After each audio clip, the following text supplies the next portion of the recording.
WXYZ celebrates 25 years of the Woodward Dream Cruise. Oh my, the classics, the chrome, the horsepower. So many good memories of the Woodward Dream Cruise since it all started in 1995. And tonight we are going to take you back through 25 years of Woodward Dream Cruise history, all so you don't have to miss cruising this year. Good evening to you. I'm Carolyn Clifford. And I'm Dave Llewellyn. From the drive-in days to the cars that brought generations together to all the fun WXYZ crews have had on Woodward, we've got the unforgettable moments of the Woodward Dream Cruise. Here's how it all got started. Back in the heydays of cruising in the 50s and 60s, Woodward Avenue was the place to be seen. You wanted to go to Ted's, the Totem Pole, or Dan's, or any of those, and you would drive in and, hey, how are you, to the car next to you, or to the car on the other side of them.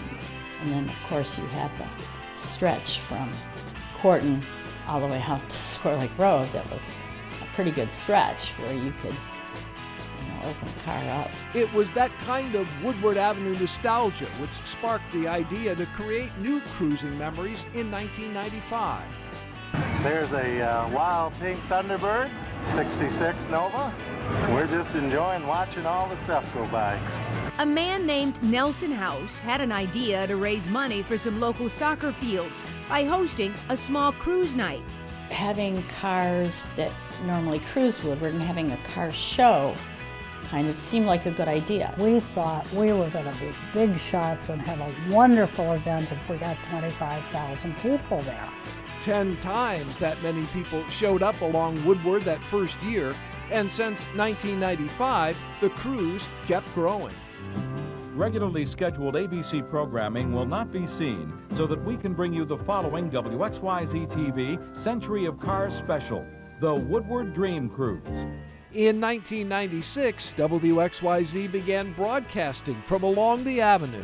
Mary Conway was the face of Channel 7 in the first years. We did a story on driving a gorgeous 57 Chevy, and Eric Smith. Eric Smith loved cars. For 25 years, thousands of cruisers drive their dream cars on Woodward in celebration of automobile history. It's the love of cars, and it's particularly the love of cars in Detroit, but it's the love of cars internationally. It was supposed to be a one day, one time, and nobody expected. And here we are at 25 years. Here we are all these years later. So amazing to see Eric and Mary there on Woodward Avenue. You know, we are so looking forward to the return of the Woodward Dream Cruise next year after the coronavirus crisis forced the cancellation of the cruise in 2020. Executive Director of the Woodward Dream Cruise, Tony Michaels, spoke with us about what this event means to Metro Detroit and the decision to nix the cruise. Woodward Dream Cruise celebrating 25 years, and you think about that, that is huge because a lot of things don't make it that long. And what does it is it's so wholesome and it's so real. And then to have it broadcast in 80% of America and it's through the syndication, it really puts our market, our area on a stage. And that's a good place because this area deserves to be on a stage. This is a very big deal. The coronavirus forced the Woodward Dream Cruise board to cancel this year's event. Everybody believed that we had to be responsible and very sensible when it came to the coronavirus. And the cities took the first step, in saying, hey, maybe this shouldn't happen. Maybe it shouldn't be an official event. And that'll cut back on the crowd. The Woodward Dream Cruise will return to celebrate the Motor City's love of the automobile. The Woodward Dream Cruise is so special because it's that, it's just the culture that we grew up here in the Detroit market. With cars. Cars are our lifeline. And to have all these great people out there celebrating all those years, those great vehicles, that is such an amazing, amazing feeling. I think it's pride that is really the buzzword when it comes to Woodward Dream Cruise. Pride in the cars, pride in our city, our communities, and pride in what the automobile means to us. So many classic cars stood out over the years, but this first car may have been the fastest street legal car on Woodward back in the day. Let's go back to the first year WXYZ started broadcasting along Woodward. Here's Mary Conway in 1996 with what might be the most famous GTX to cruise the avenue. This is the coolest car ever on the strip, and the guy behind the wheel is the man who built it. His name is Jimmy Addison, and listen to this. He's going to rev it for us. Now, these were when cars were cars, and this was the car to beat, a Plymouth GTX 67. It was the fastest car that was street legal. Jimmy told us it went 135 miles an hour on the straightaway. He had the gas station, the Sunoco, up at 14 Mile in Woodward. Let's hear some more about this car. It was the summer of '69, and a man named Jim Addison took a 67 Plymouth GTX, packed it with a 490 cubic inch Hemi, flared the wheel wells for bigger racing tires, and covered it with every fiberglass body part Chrysler had available. The Silver Bullet was born. Around midnight, the car would take on challengers, usually drag racers with open headers trailered out to Woodward to test the Bullet's mettle.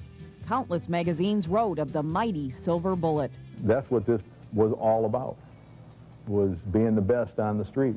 Bill Stinson worked in the Woodward gas station that Jim Addison owned. The Sunoco station was a meeting place for Chrysler engineers, and the car was Chrysler's outlet to the streets. It was at nighttime that the station came alive. All the people who later became Chrysler's direct connection, which was their race parts end of Chrysler Corporation, used to hang out at Jim's gas station on Woodward in Birmingham nightly in the summer, and they would test parts on this car.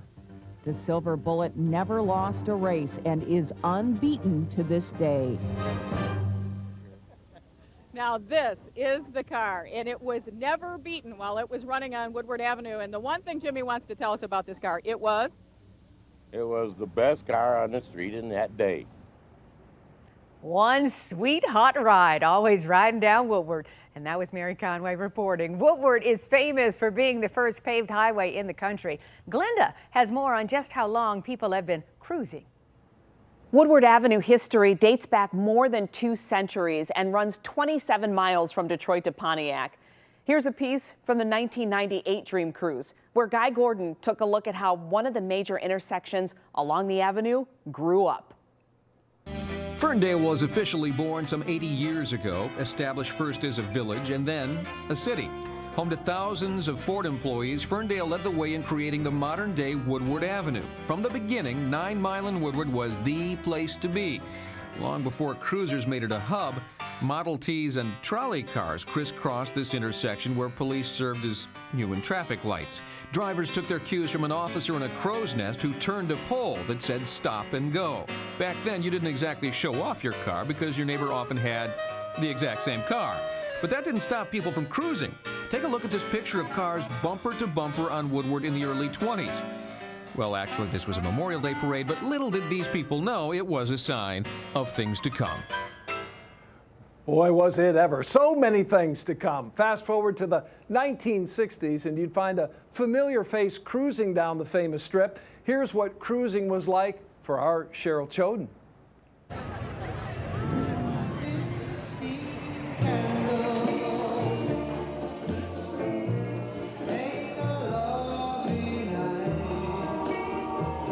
When I was in high school, Woodward Avenue was just the coolest place to be. It was a cool place to be any night of the week. It could be a weeknight, it could be a Saturday night.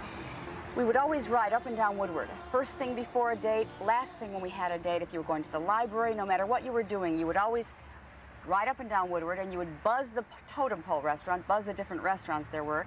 The pole was the main place you would start. It was closest to 10 Mile Road. You'd buzz the pole, you'd always drive through, and you'd always come to the second half, and you'd back in, and you backed in, so whoever was cruising Woodward or driving up and down Woodward, when they came through the restaurants, you could see who they were, and they could see you, and you could communicate with them in some way. So one time I remember we were sitting in this totem pole, sitting right about here, and somebody from an opposing school came by, and we had beat them in basketball, and so they drove by and they mooned us.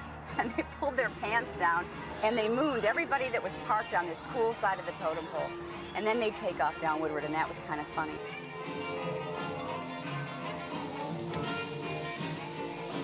Once in a while, if a lot of girls got together and they wanted to be, I don't know, kind of goofy, they'd pull at a light, and they'd kind of all get out of the car and they'd run around the car. You've seen that maybe in American Graffiti. They'd do funny things like that, or they'd change cars in the middle of it, or they'd drive in somebody else's car, or dates would change just to goof somebody up. Messing with the engine wasn't just a guy thing. I mean, I used to take off the air cleaner, and I wasn't alone. You take off the air cleaner in your car, and so it would sound bad. It would sound boom. You'd hear a big sound. It would sound like you had a lot more under the hood than what you really did. Here's what I'm talking about. Listen to this. Now that is bad. Of course, back in those days, bad meant good. I had a 55 Ford. My dad had bought me and my sister a 55 Ford. It was an automatic. But boy, if I put that car in low, it sounded like it was a stick. Even a girl, like 11th, 12th grader, I'd go out there. I mean, I'd be at a light. I'd look over at somebody, kind of nod at them, and I'd kind of punch it and race up Woodward. I know that sounds silly, but it was a lot of fun.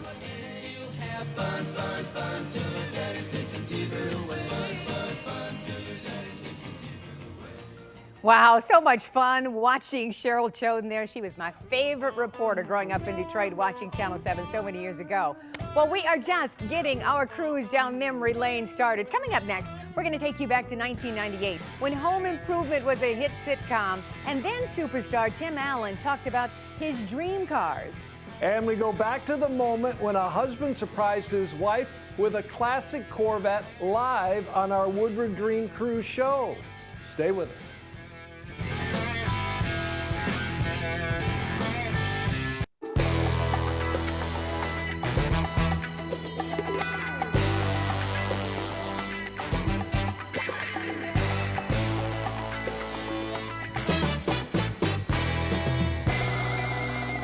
Man, that music takes you back, doesn't it? You know, in 1998, Home Improvement was a hit sitcom right here on ABC. It was one of TV's most watched comedies. So when we got a chance to catch up with the show's star, Tim Allen, who grew up right here in Michigan and is a true car buff, we just had to talk about his favorite rides.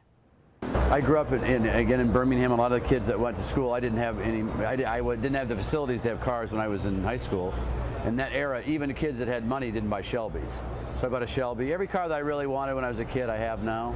Is there one that stands out that you don't have anymore that you wish you did, or have you been able to buy all the cars you wanted? I've tossed and turned over that SVO Mustang. They're not real difficult still to get. It was a tremendous automobile. It was so overpriced. No one bought it. I really remember that car most of all. Is there a car that you own that's your favorite? Can you pick a favorite? Boy, I have a 53 Ford pickup truck. When it's working, I got a Shelby engine in it and I got it slammed but lowered, big tires on it. I've spent a lot of work on it. It's probably my favorite all-around vehicle because it's fun. I love 53 Ford pickups. I love custom cars. I guess I have an old 500 Mercedes. All-around car, 500E Mercedes. It's many years old, but it's been a very trustworthy little car. And I've dialed it up a little bit, but it's just a sedan, and you can put 4 to 6 people in it, and they do make a hell of a car. The Woody is quite the car. A natural 1939 Ford Woody station wagon, and it's tremendous detail, tremendous era. I'm not really that vintage car. I'm just learning about old cars. This Woody is all about slick and old, and it doesn't go very fast. You certainly don't want to get this above 60 and not really think about that stoplight up there. And it's used to drive. I'm used to driving modern cars, and this thing you get it going, hey, waving at everybody, how you doing? Look at that, a stop sign. Doesn't seem to want to stop real well, does it? It's got like, I don't know, I have no idea what the brakes are. It's actually a pad in the floor. You stick your foot there. It doesn't stop real well, but I'm beginning to understand what Jay Leno likes about vintage cars. Once you get used to the basic level of them, I mean, the comfort, you got to drive an old 66 Mustang and realize how far Mustangs have come, and especially these. As you age, do the cars mean different things to you? Like, do they remind you of being 60? I wish I could put my prescription in the windshield. That's all. Bifocal windshield, I can't see. I have my doubts. I have several Ferraris. I have my doubts whether I'll like these when I get much older. I work out quite a bit, but it's not as fun getting in and out of a Ferrari as it used to be. I'm starting to look at the bigger Ferraris, that you can sit. They have a station wagon Ferrari. Do they make one of those? So much fun, the cars and that connection, right? Don Shane and Val Clark had a lot of fun together during the cruise. Here's a beautiful convertible they found in Pontiac in 1999. I may not be going to the drive-in, but boy, do I have a hot date tonight. Don. Val and I are just chilling in this 1967 GTO. This is an unbelievable car. Oh, gorgeous. Joe and Anna Marie Seidel from Troy. This was Best in Show 2 years ago. They also have this Best in Show last year, the 56 Chevy. This is an incredible GTO, and let me show you one feature about this car that's kind of unique. It's got this little Kleenex dispenser in it. But don't touch. No, I can touch the Kleenex dispenser. You can touch it, but we can't. But you see these Kleenex inside? The original Kleenex from 1967. No one has ever taken a Kleenex out of this dispenser. They've had this car for about 4 years. And it's a beauty, isn't it, Val? The interior is unbelievable. Metallic gold, then it kind of blends into a monochromatic green and then another green. I mean, it's just incredibly beautiful how clean these cars are. And we'd like to thank Joe and Anna Marie for letting Val and I kind of chill in this car and sit here for now. Wow, isn't it nice going down memory lane and seeing Don and seeing Val and what they looked like in 1999? Cool, cool. Val and Don certainly had a lot of fun out there in Pontiac. You never know exactly what you're going to see. Keenan Smith joins us now with a truly surprising moment during the cruise. Keenan. Imagine getting your dream car on Dream Cruise Day. Back in 1999, Ed Utchwald gave his wife, Carol, the birthday surprise of a lifetime. Here's Mary Conway helping make Ed's dream come true. My wife cruised Woodward. She was a West Sider, born and raised in Oak Park. Ever since her high school days, Cheryl Choden has been in love with sports cars. First it was Camaros, then something much cooler. I bought her a Corvette 15 years ago for her birthday, back in wilder, crazier times, I guess you could say. Carol loved that 84 Vet, and so did her daughter Lori. I remember riding in it, being one of the few Corvettes with a booster seat in it. But Carol and Ed were nervous about Lori driving the Vet, so when she grew up, they sold it. I kind of feel like I took her birthday present away from her, wanted to replace it. We've talked about old cars. This seems to fit the bill. That is an understatement. Check this out. The replacement car, Carol's birthday gift this time around, is this sleek and oh so pretty 1966 Corvette. Ed bought it months ago, and his wife has no idea. There's been a few close calls. There's been, obviously, things like the title, the insurance, the plates itself. We managed to obtain a 66 plate. I've always thought my father was nuts, but not in this case in particular, no.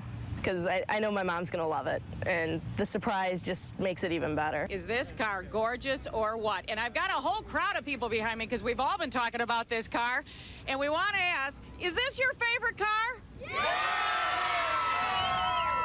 Now, can you imagine how exciting this has been all evening, because all these people have been coming by this beautiful car, and we've got a little surprise for somebody. And now there is a little lady, and she keeps backing up here because she has not a clue what's going up. I'm sorry, God love you, it's not you. Ma'am. Yeah? You don't know me. No. But your husband kind of does. And he has something he wants to tell you. I understand it's your birthday. Yes. Yes. And see, now everybody at home is in on this because we've been talking about you all night long. Oh, wonderful. He's had this surprise waiting for you since May. And your daughter is in on it, too. You're kidding. Now, what did... Happy birthday, baby. No, you're kidding me. Yeah, it's yours. Why don't we walk over and see your brand new... Oh, my God. Your brand new, beautiful 66. Come get in your car. Oh, my God.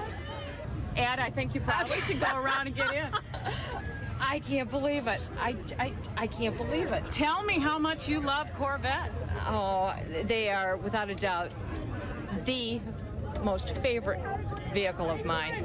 And I am absolutely, totally dumbfounded. Now tell me how much you love Ed. There aren't enough words to describe that. This is one super husband. How did you keep the secret? It was a little tricky at times. cutting off the mail, the title, the registration, the insurance, all of that, so she didn't see anything about it. And just whispering away from her between Lori and I, just enough that we knew what was going on, so that she knew she had to come here, but she didn't know what was going on.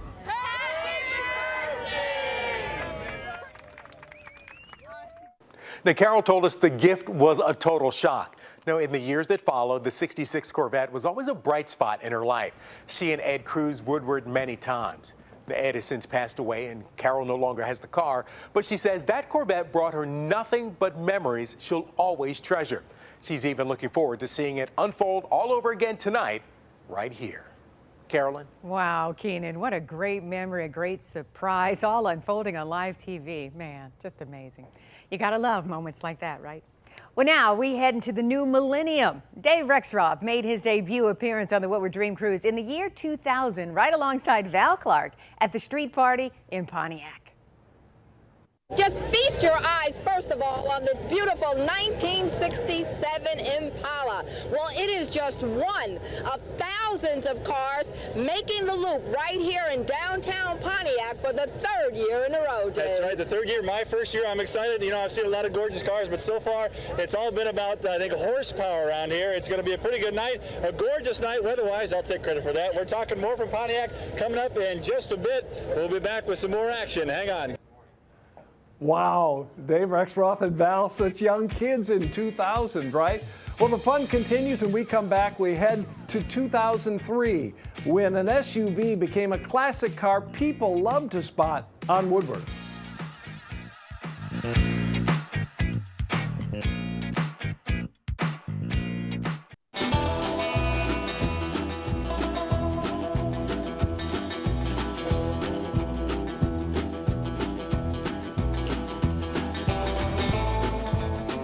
So much fun on Woodward, right? Sha-Na-Na was a retro group of the 60s that revived 50s rock and roll. One of my favorite former co-anchors, the legendary Eric Smith, caught up with one of the group's members back in 2002. Check it out. We are on top of the Phoenix Center and on top of the world. And who's with us? From old friend Bowser from Sha-Na-Na. Oh, man, is this something? Well, thank you. It's nice to be here. Well, of course. There's no event like this in the entire country, you know, and that's the truth. Yeah, the really Woodward is. Dream Cruise, nothing like it anywhere. Well, you play a lot of shows. We do. It's our second time back here, and I guarantee you there's nothing like this anywhere. We play all over the country, all over the world, and this is really one of the biggest car cruise. I think it's the biggest car cruise that there is that I know of. It's amazing. Hey,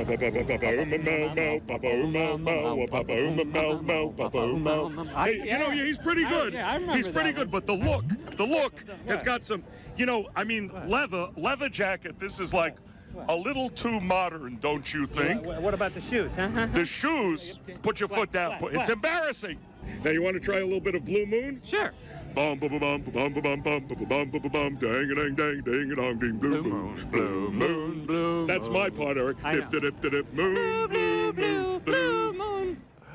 Having some fun on Woodward Avenue. Oh, That's yeah. what it's all about, right? Well, the summer of 2003 threw us an August curveball. A blackout swept the Northeast, leaving most people in Metro Detroit without power for a day or more.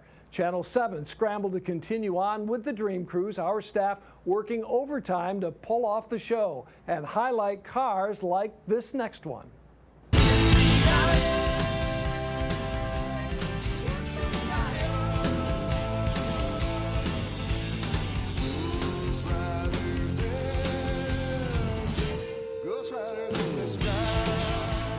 Hulking drivetrains piled high, abandoned engines silenced by time.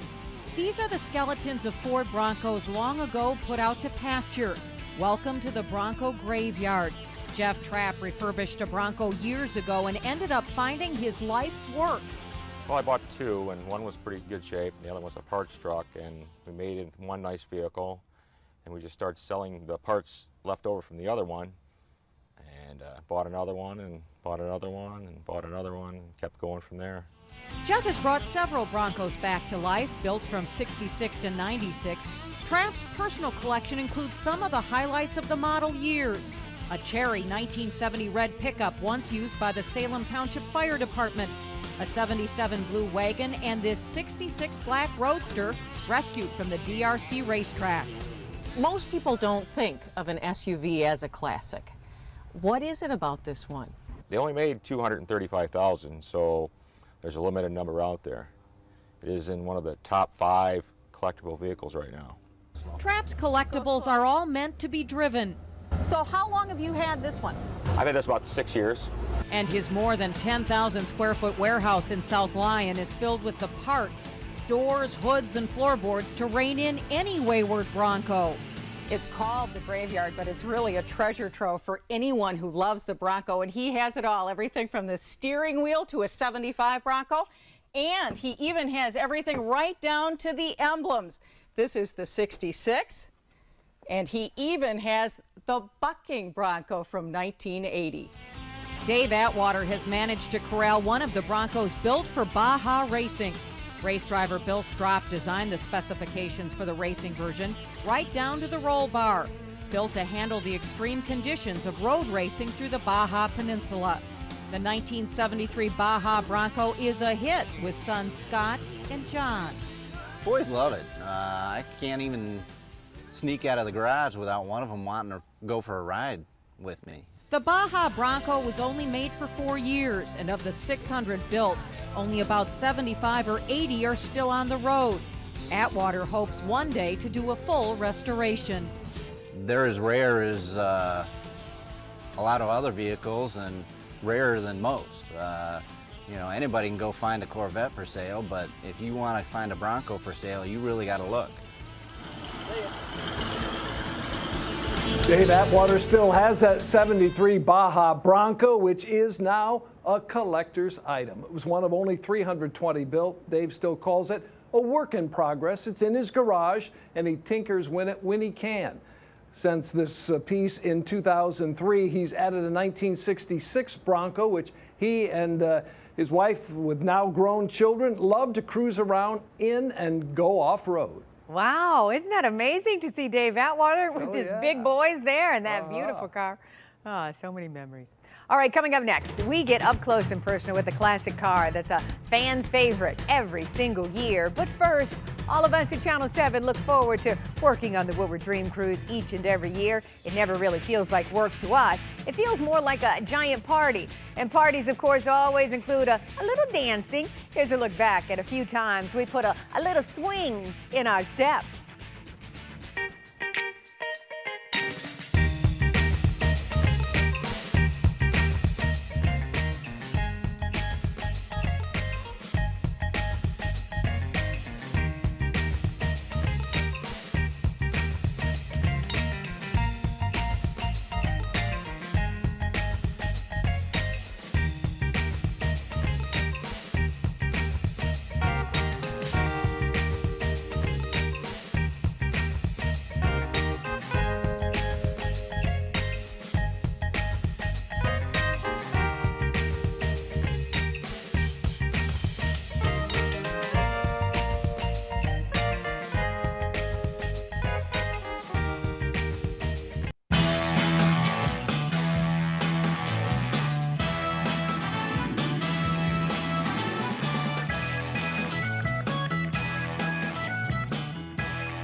In 2004 marked 10 years of the Woodward Dream Cruise. By then, it had become a tradition for millions of people to line the streets of Woodward on the third Saturday in August. They brought their lawn chairs and raided cars as they drove by. Alan Campbell has more on another tradition. Alan? Certain cars became fan favorites, one we see on Woodward year after year. Let's go back when former WXYZ reporter Ray Sayah got close up to the radical custom car we all know as Shaboom. Folks, car lovers like to give their cars names, and we have a car here that's named Shaboom, and it's for good reason. Joining us right now is Mr. Freeze from Dearborn. First off, tell us about this beauty, a 1951 Ford. Well, it's a radical custom in a traditional 50s custom style, which is kind of a lost art that I wanted to bring back, and And tell us why you named it Shaboom. It's after a 50s group by the Chords song, Shaboom. And at the push of a button, you can actually play it. Let's go ahead and hear it. Okay. And he has speakers put in the outside of this car. Take a listen, folks. This is Shaboom in 1950. That could be a dream. There it is. That could be a dream. The car and go off to the beat of Shaboom. But this isn't just a car that plays songs. It is also one of the best flame-throwing cars in the country, and you're going to see something remarkable. Take a look at this, folks. One of the best flame-throwing cars in the world, and you're about to see it. There it is. It shabooms a song, and it shabooms some flames, too. Take a look at that. My goodness. Oh, my goodness. There it is. The lyrics of Shaboom Shaboom go like this. Life is a dream, Shaboom Shaboom, and this is certainly a dream car. Take a look at that. You know, it definitely doesn't feel like a dream cruise until you've spotted Shaboom. Well, we're still in the year 2004, and this time, Mary Conway shows us how the love of cars brought a 10-year-old and his grandfather closer together, not only to learn about classics, but to learn about life lessons as well.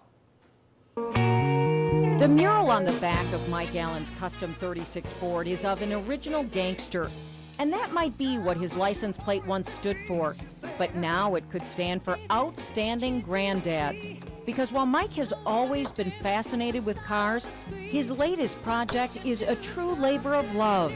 I just said, well, I need to do something unique to match my car, and I can do it for my grandson.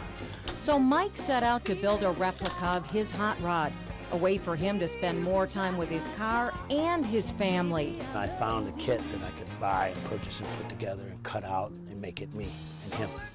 And that's it. And it is beautiful, right down to the flame detail, perfect for 10-year-old Donald. They'd say, Donald, is this yours? I would say, yeah. And they'd be like, where'd you get it from? And I'd be like, my granddaddy built it for me. It has its own little trailer, and oftentimes that's how you'll see them. Mike and Donald heading off to car shows together. And together they draw a lot of attention. They overlook my car looking at that. Man, look at the little car. It's not so much that my car is fancy, the little car is fancy. Mike and Donald spend a lot of time working on the cars, forging a bond, and learning life's lessons. The values of if you have something, take care of it, admire it, love it, respect it, and I guarantee you get a lot of joy out of it. Yeah, I like the polish. I be polishing the big one, too. Mike calls this his toy, but it's anything but child's play. It's big enough to hold a big kid like me, and it will burn rubber. Mike hopes that one day his grandson will grow to appreciate his burning love of cars, right down to the flames on his hot rod. Fire in my heart for the fact that I really like street rods, and when I was able to get a real phenomenal street rod done, I wanted it to just burst out. Right. And you can already see the spark in Donald's eyes. I like the colors, and I like, you got a CD player and stuff in it. And I like how it runs, and it burns rubbers too. Now that is one cool granddaddy. I hope Donald still has that car and a love for cars. You know, Mary Conway always had the knack for spotting the great cars from a mile away. Here she is in 2005 with 4 classics she found cruising down Woodward Avenue. This is a 54 Cadillac. Her name is Maybelline. Isn't she gorgeous? One thing about the Dream Cruise, you can always find something to go with every outfit. I've already picked out a 55 Ford. Isn't this great? These 4 guys went to Kimball High School together. They live all over Michigan now. They're back just to have a little fun. Get a load of this 37 Chevy. Isn't it great? Look at the two-tone color, a little yellow, a little burgundy. It has been shining and gorgeous tonight.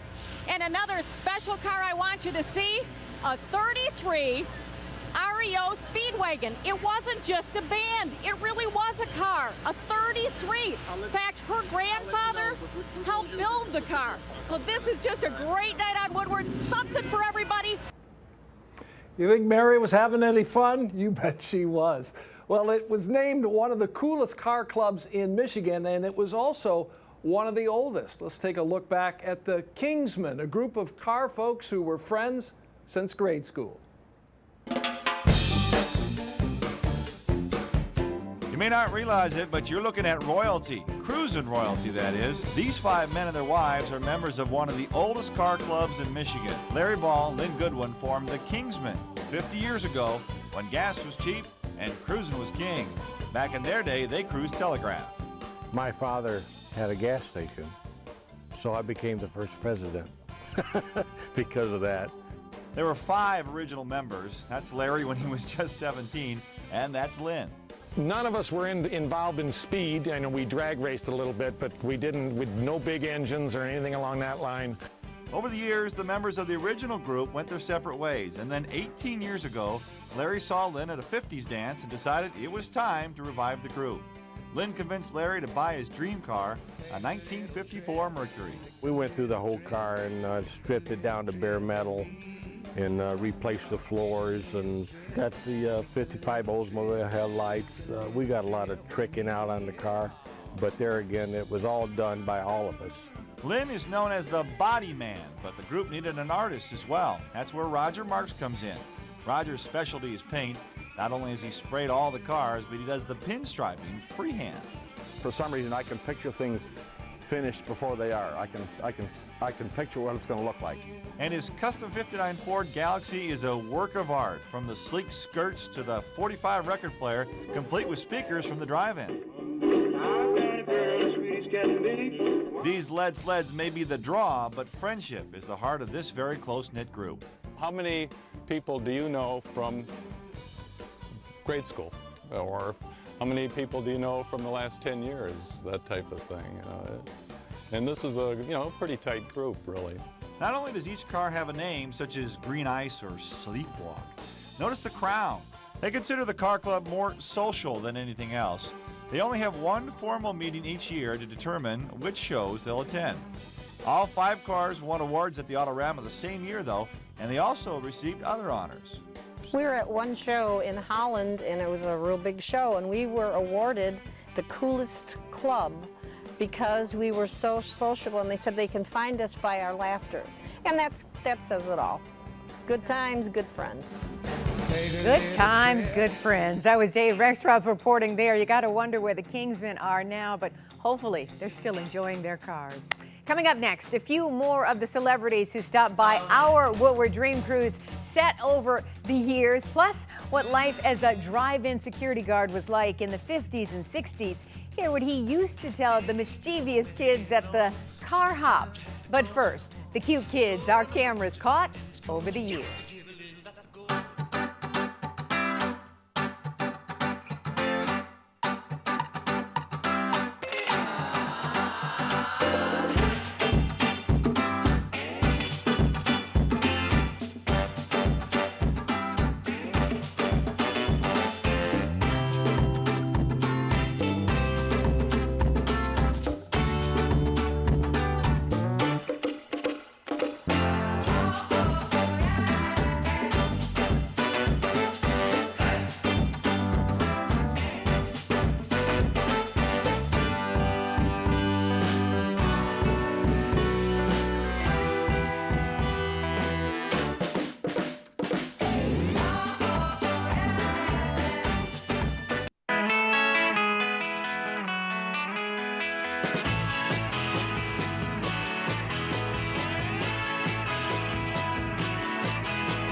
A lot of, shall we say, minor mischief used to happen at the old drive-ins along Woodward. In 2006, Mary Conway introduced us to one of the original security guards who used to have to lay down the law, and a drive-in patron who admitted he was a rascal.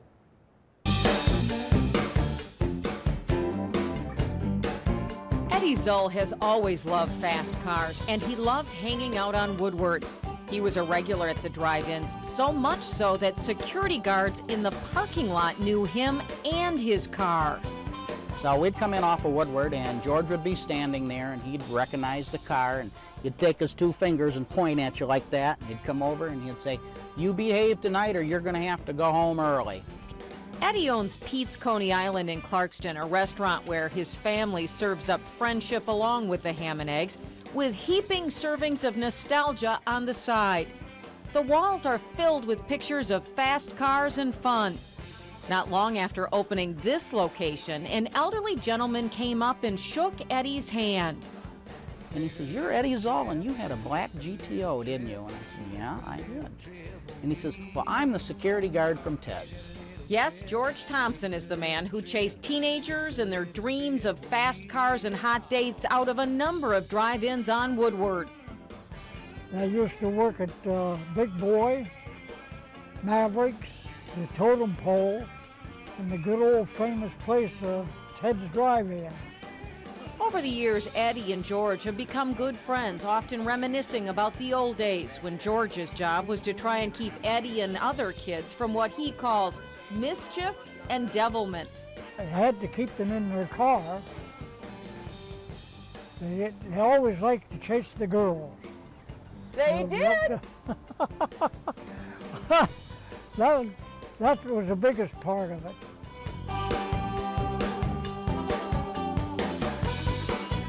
And many an evening, George would have to lay down the law, cracking down on the teenagers. If they didn't behave, so long, boys. See you tomorrow night. Eddie, you and your guys get out of here tonight and see you tomorrow.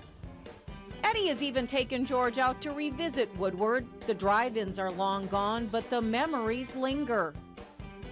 We cruised up and down, and he likes to wear his uniform, and he'd put it on, and people would wave at him and say hi, and we had a good time with him. Theirs is a friendship built on mutual respect and remembrances of a time when things were simpler, and a security guard could ruin all your fun with these little words. So long, boys. See you tomorrow night. I bet you all of those parents appreciated George and him saying, "See you later, boys." Love it, love it.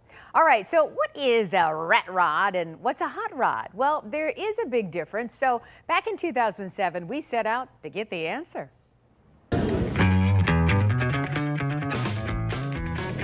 Rat rods to me are the in thing today to do. It's like a Heinz 57 variety. We think it's heading from California this way. Went to California and saw rat rods out there. They'll take just about any kind of a car, cut it up, weld it back together with maybe a tractor radiator shell or a headlight from a tractor or taillights from a bus. They build them to think that they're hot rods, but they're really not hot rods. It's whatever the owner wants to do. It's the latest phenomenon of collector cars affectionately called rat rods. While there seems to be no exact definition, some look like Uncle Jed's jalopy from the Beverly Hillbillies. Others are a work of art, like Cliff McKillop's 1970 Lincoln limousine. Red wheels, white walls.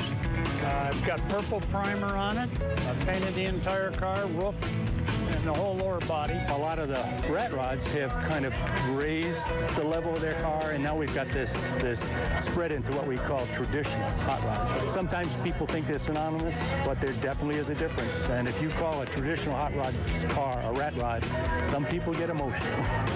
The term rat rod is an insult to Brothers Custom Automotive owner Bill Jaganow.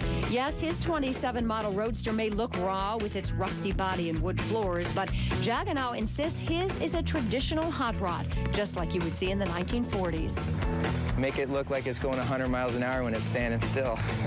People always ask if what I'm going to do to it. Is it going to get painted? Is it going to have other improvements? But the car's been this way for 44 years, and it's going to stay this way. Whether it's a traditional hot rod or what some people consider a rat rod, they share one thing in common. They're just fun to have. And alongside the rat rods and hot rods, you'll spot famous faces in the crowds. Keenan Smith joins us with more on that. Over the years, celebrities have popped up on Woodward Dream Cruise shows, and a few made an appearance before they were famous. Take a look. Stars of the 1973 movie American Graffiti reminisced about the cult classic. Paul Lament and Cindy Williams said they love that American Graffiti still resonates with movie watchers. People continue to get something out of the movie. They watch it over and over again. And of course, it's a great blessing to us. Calling out around the world, are you ready for Motown singer Martha Reeves had us dancing in the street. Reeves sang her hit song as a duet with Christy McDonald while the WXYZ crew danced along.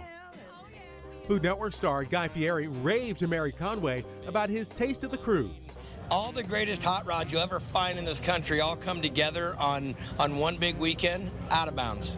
Anson Williams, who played Potsy on Happy Days, was happy to talk to Alicia Smith and Vic Faust, who loved his first Woodward Dream Cruise. And I cruised today, man. I cruised. That is something else. That is some boulevard, man. And get this, way before they started on national television, Keegan-Michael Key and Mark Evan Johnson had parts in the 1999 Dream Cruise music video.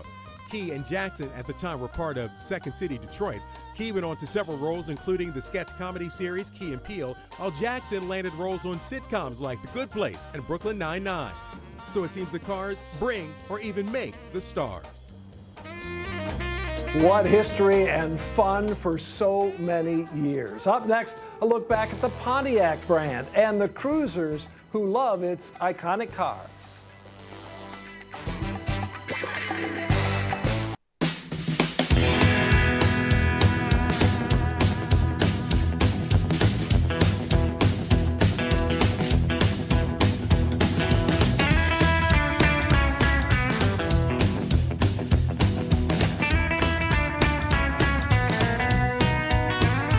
Wow, look at all those sweet rides. Welcome back to celebrating 25 years of the Woodward Dream Cruise. The cars you'll find at Woodward span the decades. Here's a look at a few we found along the avenue in 2008.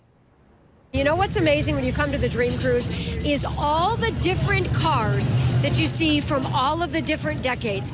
We are looking right now, if you come on out, my photographer here, I am standing among 50 years of cars here. It's just incredible. We're going to start on this one right here. This one is you tell me, sir. 1956 Ford Victoria. Ford Victoria. You've owned this for how long? 30 years. 30 years. Yep. You restore part of this car? I redid the whole thing myself. You did? Yep. Parts of how many cars did you say you worked on? 3 different cars it took to put this one together. What a beauty. You cruise, you don't just bring this out on Woodward Avenue for the Dream Cruise, do you? We've been down here all week. We drive it all summer. We drive it. We probably put 3,000 to 4,000 miles on it a year. Isn't that great? So it's a beauty.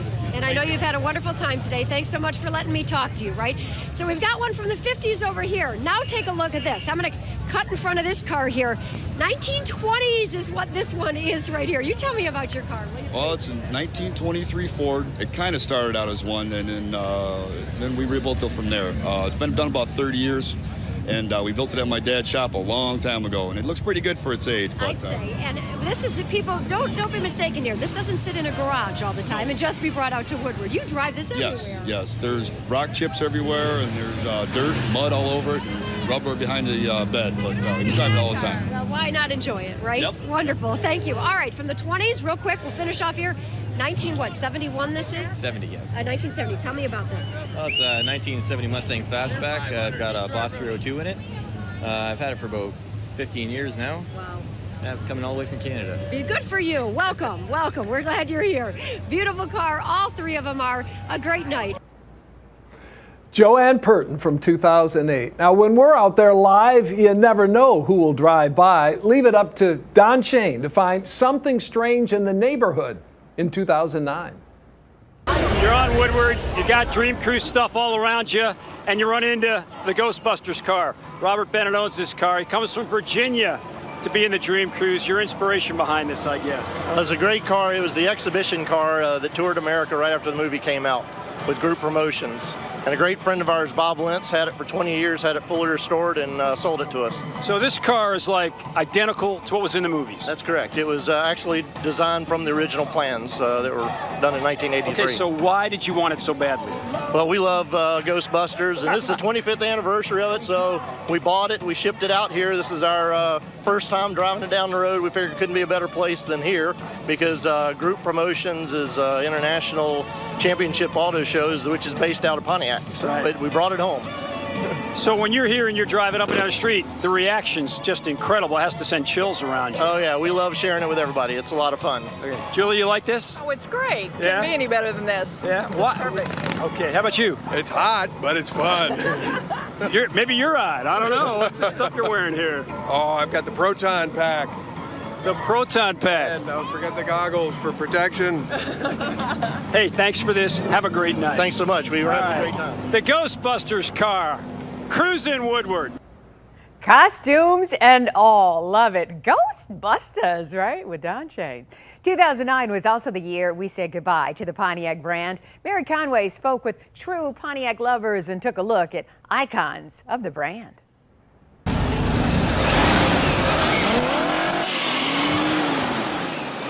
It's a throwback to when America was America. This is at the peak of the automotive industry, I would say, when they could do what they wanted to do, and the public enjoyed it. Little GTO, you really looking fine. Perhaps the most famous of the Pontiacs is the GTO, the first affordable performance car. This is the car that made DeLorean famous. If this car would have died, his career would have died with it. The 389 with its tri-power engine was immortalized in song, and they're some of the most prized cars cruising Woodward.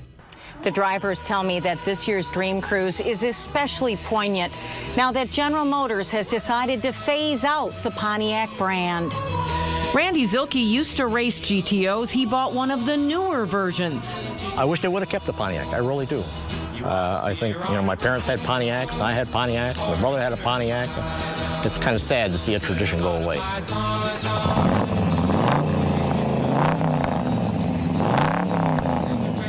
Jim Clark bought his 66 GTO in 1972. After hitting a deer in the late 70s, he bought all the parts to fix it, but didn't find the time to do it until the 90s.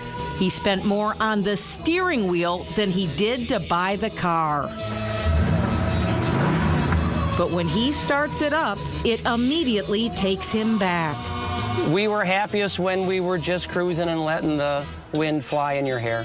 Gonna save all my money. What a great car, and we do miss the Pontiac brand. Well, here's a look at one artist who shows us that art and car design go hand in hand.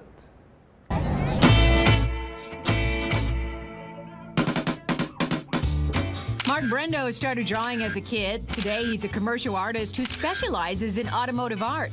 He's created designs for just about every major car event in town. He admits he sees cars from a unique perspective, more about form than function. I sort of look at them as moving sculptures, and so when I go to a car show and stuff, I kind of treat it as kind of an art gallery. He says no matter where he went, he found himself drawn to this 31 Ford. So he wasn't surprised to learn the red-hot Roadster was the car chosen for this year's Dream Cruise poster. The car is owned by Jim George. I got it in 1960 from a fellow in Fort here named Jim York. And he was getting married and had to sell the car because his wife didn't want it. And he got married, and I bought the car. I love it because it's loud. Yeah, I never cap it up. It's always open headers, always. Jim started cruising Woodward back in the 50s with a 57 Pontiac, and of course, the red Roadster that he admits was a little too fun and way too fast. A lot of drag racing on Woodward. I ended up with 32 points on my record. And the cops came over to my house one day, told my dad they were going to take the tires and wheels off the car if I didn't quit it, So I had to quit. And what does he think about being selected as the Dream Cruise poster car? It's really an honor, really. And Mark did a hell of a job, with the poster and all of the graphics and everything that he did on it. It looks like it's going 100 miles an hour standing still. Man, that's one sweet ride on the road or on that poster there. Now, remember all the movies made here in Michigan? Coming up next, we look back at the custom cars created for some of those blockbusters. But first, I'm excited to share with you the young dancers from Legacy Dance School who graced our show over the years, and one of them is my youngest daughter, Brooke.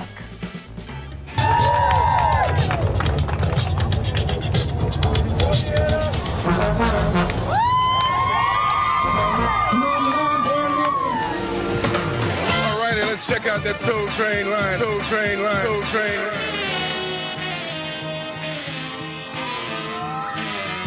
Hey, you! Come on, get on the floor!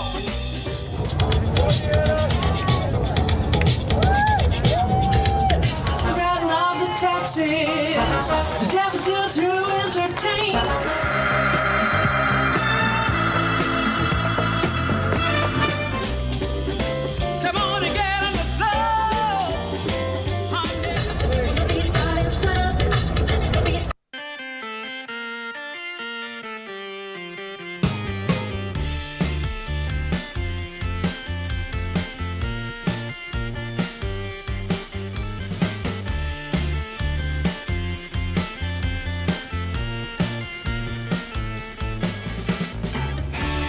Back in the heydays of cruising, the drive-ins were the place to be seen. Let's take a trip back in time and hear the fond memories heading to Ted's or the Suzy Q.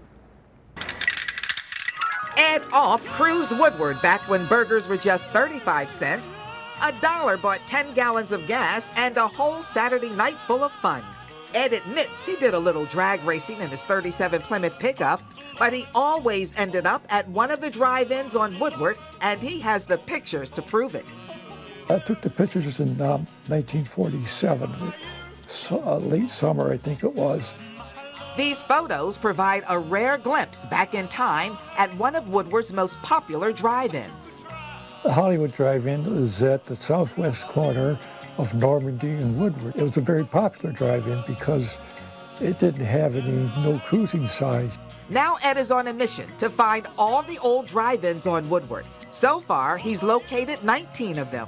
The Totem Pole was probably the most popular one. Another hot spot was Mavericks. Some other popular hangouts included the Dipsy Doodle, the Suzy Q, the National, and the Big Boy Drive-In. Ted's was a popular place. He had, it was Ted's trailer to start with, and then it became Ted's Drive-In.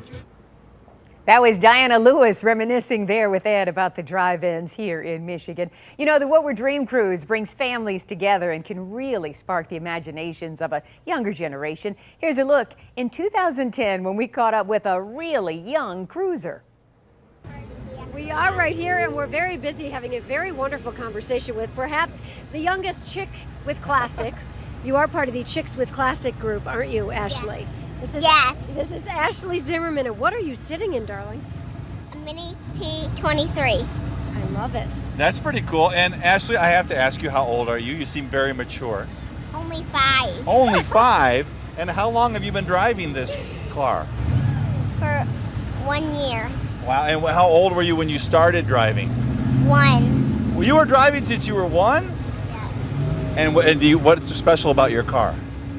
It's so special because it was handmade by my dad. Oh, that's fun. We're going to talk with Ashley's dad just a little bit. Are. Let me ask you a couple more questions now.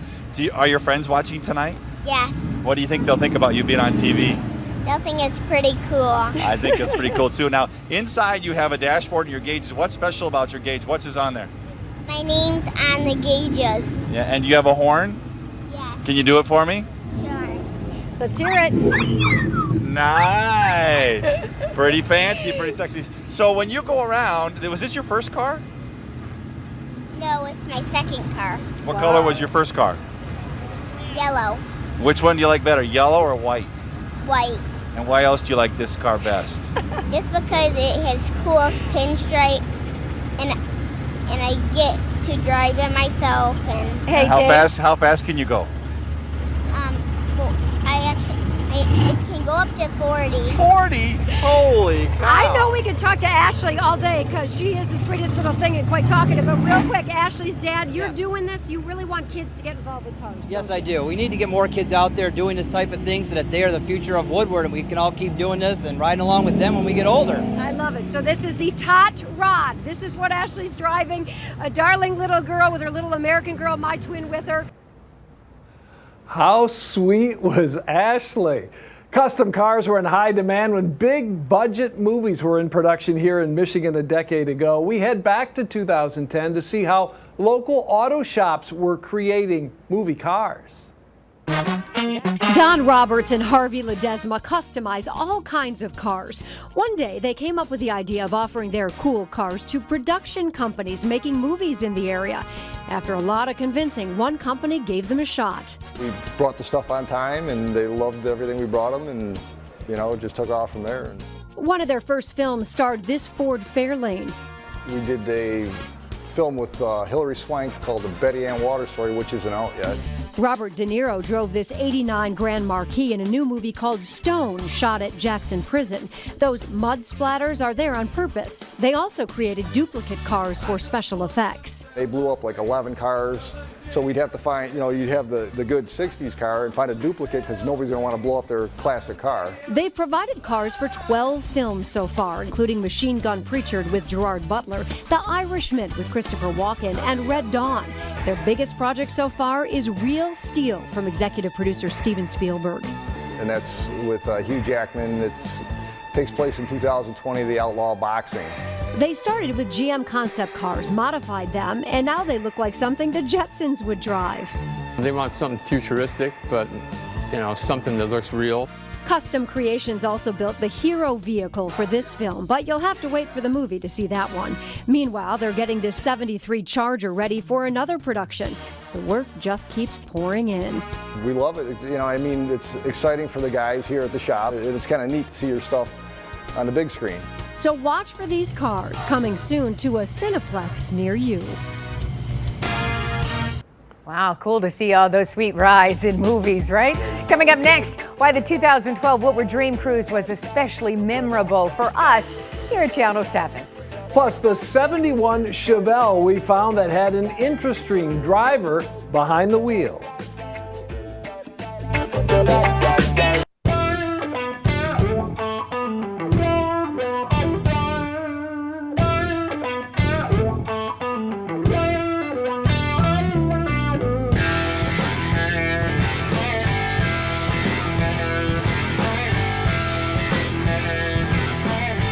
I think we're jamming all of this music in this show today.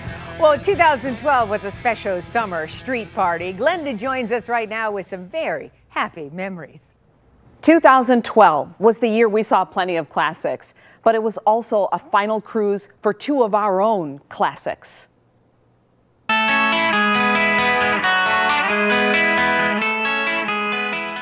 Along with watching the classics and the chrome, crowds came out to wish my mom, Diana Lewis, a happy retirement after 35 years at WXYZ. This is one of the most wonderful days of my life. This is absolutely spectacular. The people have been wonderful. You're here now with so much love, so much support, so many well wishes. I can't say it enough.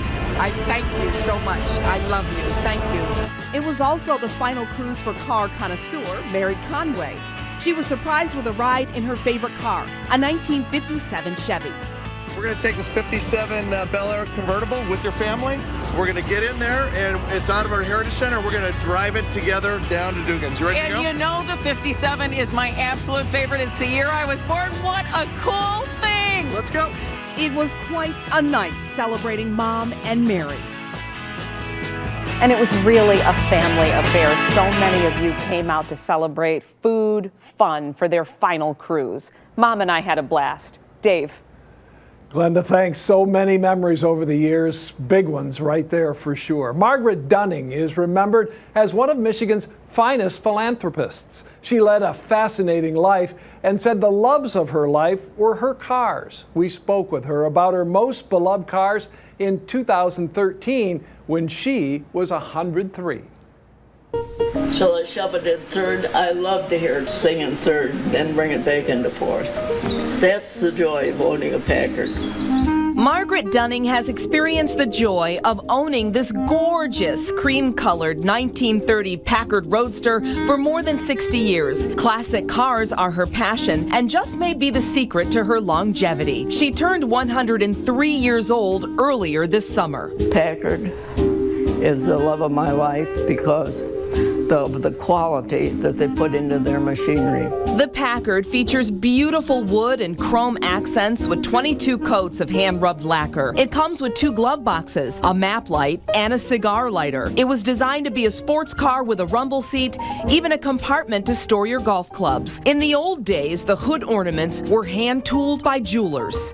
You can see the eyes and the eyelids on this one here. I think they're a work of art. Margaret's passion for the automobile began early. I was a farmer's daughter, and we had plenty of machinery, and my father was a very good mechanic. She was born and raised in this house that was once part of a large farm at the corner of Plymouth Road and Telegraph. Henry Ford was a neighbor and family friend. Margaret learned to drive at age 8. My father used to say, well, do you know that you have a wonderful thing at your command? But he says, it's only you that's going to take that car and make it behave. With that attitude, it's no surprise she drove a truck for the Red Cross during the war. She never married. I was storekeeper and owner. I was a banker. I was a real estate agent. She started collecting classic cars back in the 1950s. I've enjoyed all my cars. They're all different, and they sing a different tune. In addition to the Packard, she currently owns this 1931 Model A pickup. It's the most faithful little Model A you ever saw. It goes putt, putt, putt from morning till night if you treat it right, but don't push it. And a 66 Cadillac DeVille, which she often drives to the Dream Cruise. There isn't a spot on the upholstery. I have all the extra rubber mats and everything that goes with it, and it is a joy to take on a trip. It's like riding in a rocking chair. Margaret has won several awards and trophies at car shows and concours d'elegance around the world, including a perfect 100 for the Packard. She was just named one of the Detroit News 2013 Top 10 Michiganians for her philanthropy. So what's her secret to living a long and happy life? I thoroughly enjoy people, and I have a love of seeing the next day come forth. It's a joy in the morning to get up to say, well, I've got another day to go. Margaret passed away in 2015, just shy of her 105th birthday. She definitely spread her love of cars to those she met at classic car events around the country, including at all of her drives in the Woodward Dream Cruise. Carol? And you got to just love her attitude about life, too. Just living to see another day with happiness, too. Well, you'll find that same passion for classics in a new generation. Alicia Smith has more on that. Alicia?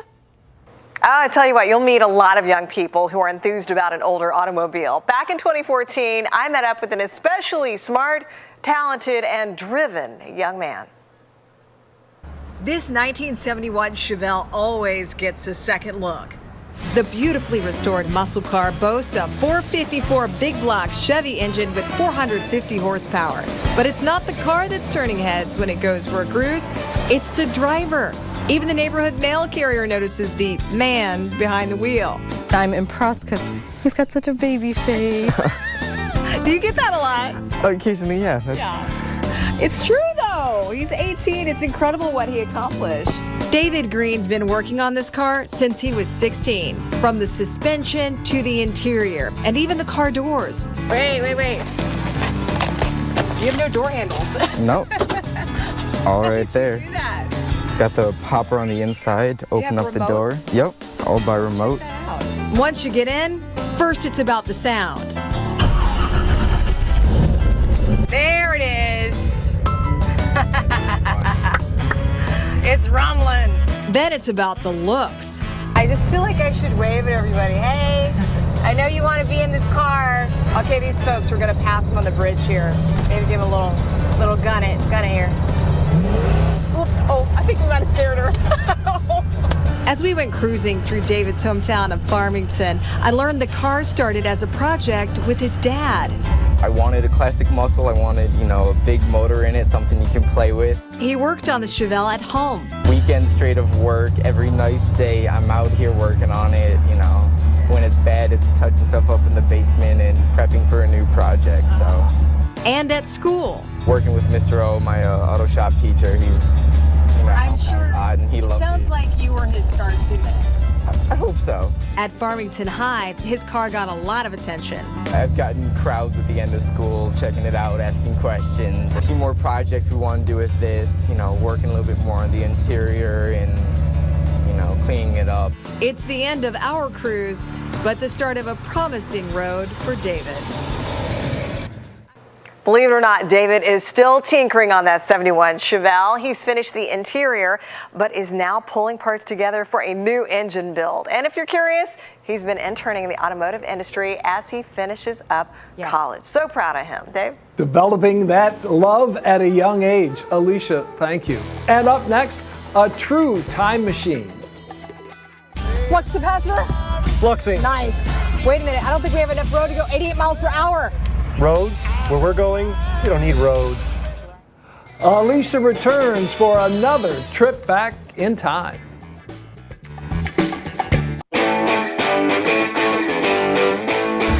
Hi, my name's Carrie Stanley. I'm from Newark, Delaware. I come to the Woodward Cruise. It's the first time. I brought my 67 Camaro Royal Plum L78 car that I restored about 15 years ago. I'm enjoying the show. It's really great out here. My name is Keith Battle. I live in Concord, North Carolina, which is a town north of Charlotte, North Carolina. Been coming here about 10 years with a group of friends of mine. This year I bought my 68 GTO, which was purchased by my father in 68 and driven by me since high school. So been driving for about 30 years and really been enjoying it. Brought my daughter up from Arkansas and my grandson. This will be a first event for them, although I've been here for several years. This is a 57 Oldsmobile that I found in a barn in Wisconsin. We pulled it out and started the restoration a couple of years ago when we finished up about 6 months ago. Hello, I'm Raymond Skipper. I'm from Richmond, Virginia.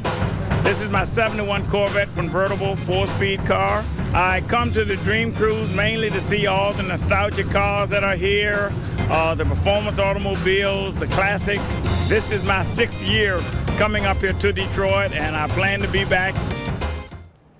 And it's always been so cool to hear from how far people have come to join in on the Woodward Dream Cruise. It's drawn visitors, of course, from all over the country and the world. Over the years, we've met up with people from as far away as Germany and Australia. But wherever they come from, it's all about dreaming of the cars they'd like to cruise in. Alicia? One of my dream rides, this next car. Check out the cruise that really took me back in time.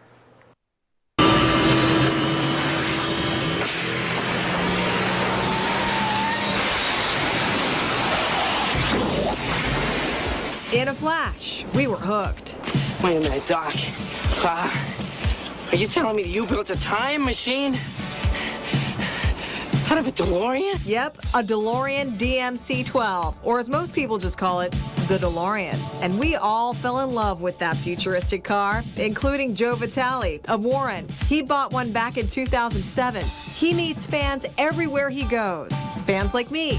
I have never been in a DeLorean before, Really? and it looks so cool. I love this. I want to look at your license plate. 1.21 gigawatts. Yes! I love that. The gull-winged doors, the stainless steel finish, the halogen headlamps, trunk in the front, engine in the back, and it always draws a crowd. 1, 2, 3. Have you ever sat in a DeLorean before? First time. Isn't that cool? Yeah, it's so nice. If I had the money, I'd buy it today. I know. Me too. About 9,200 of them were rolled out between 1981 and 83, selling for about $25,000. That would be more than $64,000 now. It doesn't seem too different until you close the doors. Then it's like you're in a spaceship or something. I know, right? And you've got the flux capacitor. I've got the flux capacitor. You are legit. Does it light up? It does. Are you serious? Oh, look at this. This is awesome.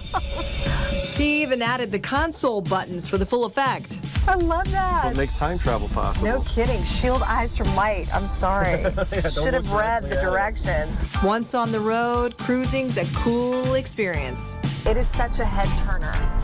You know, Oh, definitely. Oh, there's a DeLorean. I cannot remember the last time I've taken the car out and it had not been photographed. Everybody's got their cell phone cameras these days, and you feel like a celebrity. And Joe's a regular at the Dream Cruise, usually coasting with the doors up, and proud to say everything he's modified on the car could be easily undone.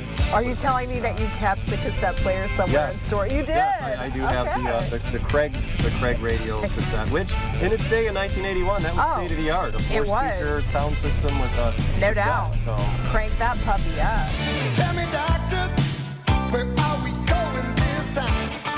Check it out, we found a clock tower. We gotta save it. We have to save it. We need flyers. I happen to have some right here. Are you serious? That's awesome.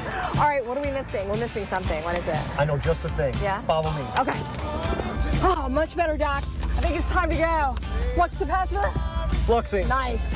Wait a minute, I don't think we have enough road to go 88 miles per hour. Roads, where we're going, we don't need roads. That's right. Let's do this thing, Doc.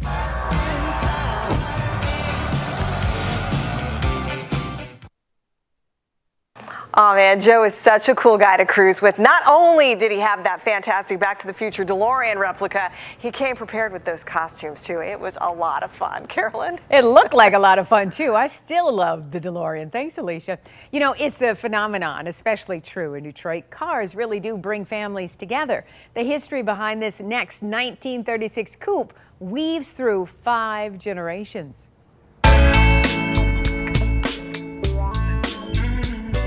It was 1953 when Ed Bruni fell in love with this 1936 Chevy Coupe. I was 15 years old, and the lady 2 doors down was going to trade it in on a new Chevy. She wanted $150 for it. I sold my J.C. Higgins bicycle. I sold my chemistry set. I sold my lawn electric train, cut some lawns, did some stuff, and I came up with about $100. And my dad said, well, okay, I'll kick in the rest, and we bought the car.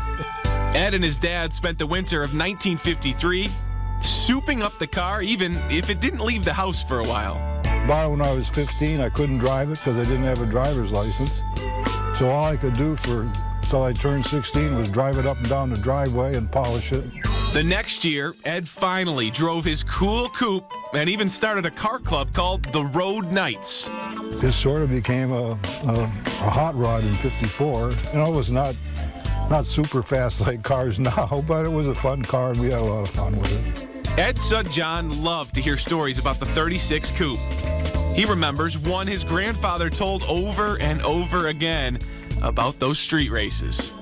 He'd say, Johnny, your dad would come home and second gear would be gone in the car, and he'd look me right square in the eye and say, I'm not racing it, Dad. And then he'd say, but we had a pile of 36 Chevrolet transmissions in the backyard that tall. And your dad could change one out in 20 minutes. Ed enjoyed the car for years, but at one point, life took him down another road. I got married, we had the kids, and we had bought a house. The year the water pump started leaking was the year I was born. So that was kind of it. That's when the car kind of got parked. Ed's son John was always curious about the car growing up. It's really a unique car. It's not something you saw a lot. And the whole time I was growing up, he was collecting parts for this car, actually to restore it to an original 1936 Chevrolet. And about a decade ago, they started restoring the coupe once again into an award-worthy hot rod. They found an overdrive version of a Packard transmission. It was in the back of a very old junkyard where the trees were growing up through the cars, and so we hauled a bunch of tools and cutting torches and literally excavated the transmission, and you know, everything kind of came together and we were able to really do that together, right? So spend time, you know, all that time with the tools in hand and, you know, kind of feeding off each other, and it was nice. It was special. He's a car nut like me, you know, and it's really good to do it, and it brings us close together, gives us stuff to talk about that's fun. Of course, John likes to talk about his favorite moment of the restoration. It's always when you turn the key for the first time, you know, and the thing comes to life. It's the whole high five moment, right? For Ed, the car holds 6 decades of memories. You don't see traditional, real hot rods like this much anymore. We had a lot of fun with this thing, I'll tell you what. So much love, so many stories, so many memories. Love to see him. Thanks, Brad. We spoke with John Bruni about his dad, Ed. Ed recently moved out west and took the Chevy Coupe with him. It's now being enjoyed by grandkids and great-grandkids alike. Certainly love to see that car being passed throughout generations, Dave. And what memories it has provided. Up next, some call it a famous flop, but these Edsel owners have a different view of a very smart car for its time.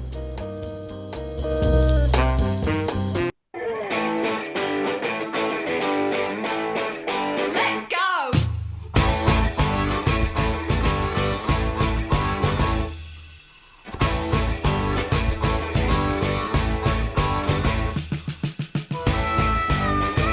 So many sweet old cars, right? You know, we've got a rare retro collection of cars to show you next. Take a look at the International Car Club, which is devoted to Edsels, that made a stop in Metro Detroit back in 2017.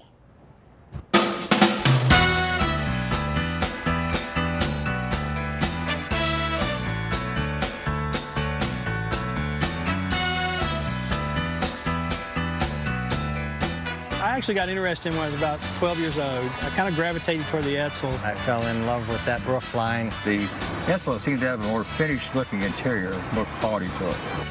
An Edsel club with owners from all over Nebraska, Wisconsin, even Alberta, Canada, came to look at Motor City history at the Henry Ford Museum and share their Edsels. It's a vertical grill. That was radical for them. It had 18 different models.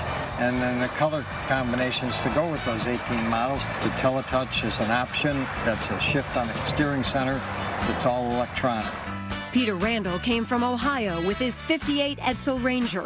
B400 is the model engine, 361 cubic inches, 300 horse. It's a little over 18 feet long. I love it for the way it is and the looks. Bruce Dean, president of the International Edsel Club, came from Tennessee. He enjoys meeting up with members from all over the country. It sort of transcends being a collector car club. It's more like, it's like your extended crazy family of cousins and stuff. So it's a lot of fun, and we have a lot of fun at our meets.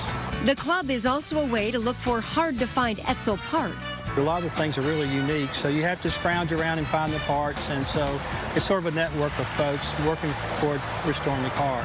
Scrounging for parts is tough because only about 110,000 Edsels were sold. Its demise is kind of like a modern-day Greek tragedy. It was a couple of things. Economics was probably the biggest. It was designed to be a mid-price car, and it came out September 4th, 1957. There was a recession going on. There was a problem with the teletouch shifter. It was susceptible to rust, dirt, ice, snow. It didn't want to work. They didn't have like an Edsel exclusive plant to build the cars. So it's like a whole list of different things that kind of came together that I guess spelled doom for the car. Still, some Edsels long outlived the short production life of the brand. Ronald Nichols, a Plymouth Township, Michigan owner, remembers the day he bought his car. May 7, 1959. I'm mulling in Lincoln Mercury in Redford, Michigan. I'm a Ford employee, retired now, but I buy the product. I just happen to like the Edsel. It's an Edsel Corsair convertible with a standard shift with a 361 engine in it, 4-barrel. Standard shift and big engine drivetrain. Well, it's been a great car. Striking automobiles and more automotive history. Well, up next, we revisit the story behind this amphibious automobile.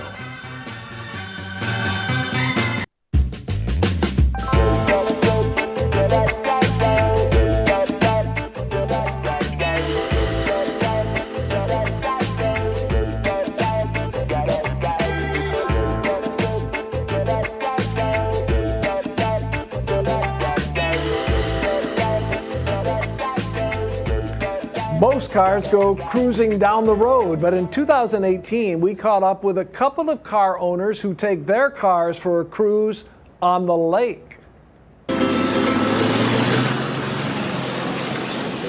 Wait, what? Can we see that again?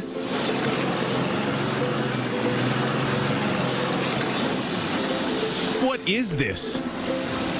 This is a 1962 Amphicar. These were built in West Berlin in Germany back in the early 60s.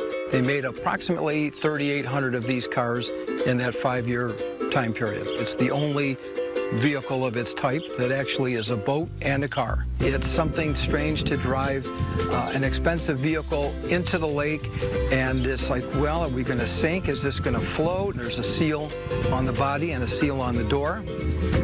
And when you pull the lever back on the door, it pulls the body and the door together, and you get a nice watertight seal. Chuck and his wife Deanna first saw an Amphicar driving in the Woodward Dream Cruise years ago, and Deanna had to have one. I've always driven muscle cars with like 400 plus horsepower, and to get a little car like this with whopping 43 horsepower, it was quite a strange change for me. Turns out they loved it so much, they bought a second Amphicar. I always decided red and blue would be a great pair. You will see this pair swimming around the water all summer, making circles, giving each other high fives, and just having a blast with their family and friends in their rare Amphicars. I really don't think there's that many left. I'm thinking there's maybe 400 or 500, and only several hundred of those are actually water-worthy. On this perfect summer day, they invited a fellow Amphicar owner to join them. Check out the trio driving into the lake all together. And this is very unique. When you go to a car show or a car event, you aren't going to see any other Amphicars, so it's a very unusual car, and it's quite a conversation piece.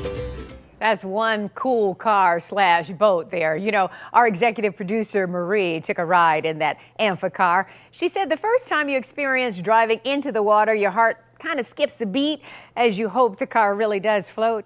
Alan Campbell joins us now with another fond memory. Alan. Carolyn, 2019 was my first year at the cruise, and it was an incredible experience to see all the cars and, of course, the amazing crowds out there. But there was a moment that really stood out. Here's a look at two cars Glenda and I found driving down Woodward. Right now behind me here, this is a 69 Pontiac GTO, the judge, and take a look at the license plate here.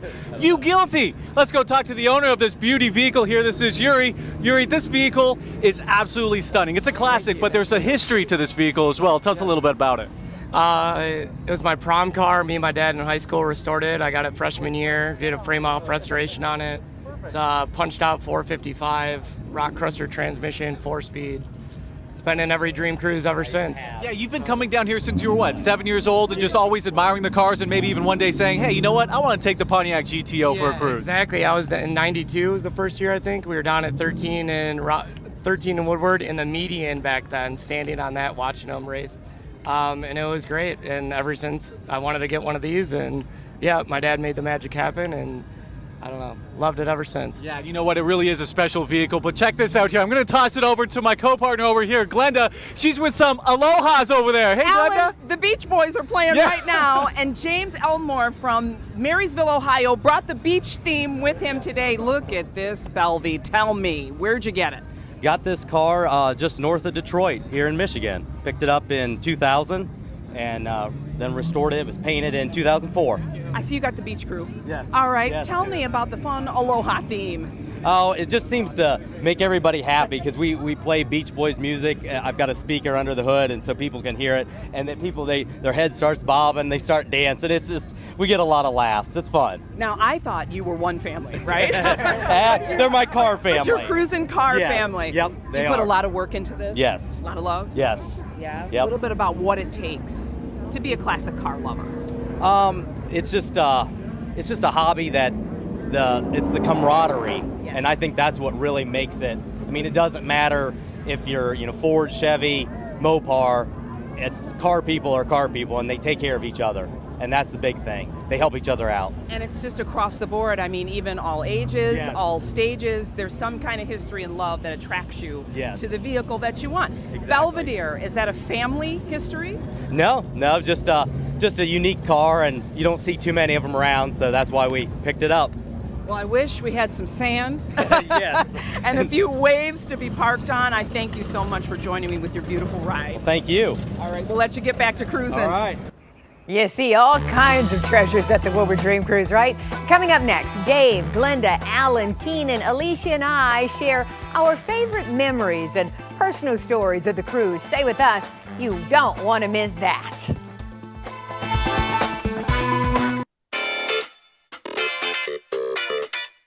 The sheer nostalgia of the cruise is incredible. I mean, when you're in it, you really do feel like you're transported to another time. But my favorite part about the Dream Cruise has to be the family traditions.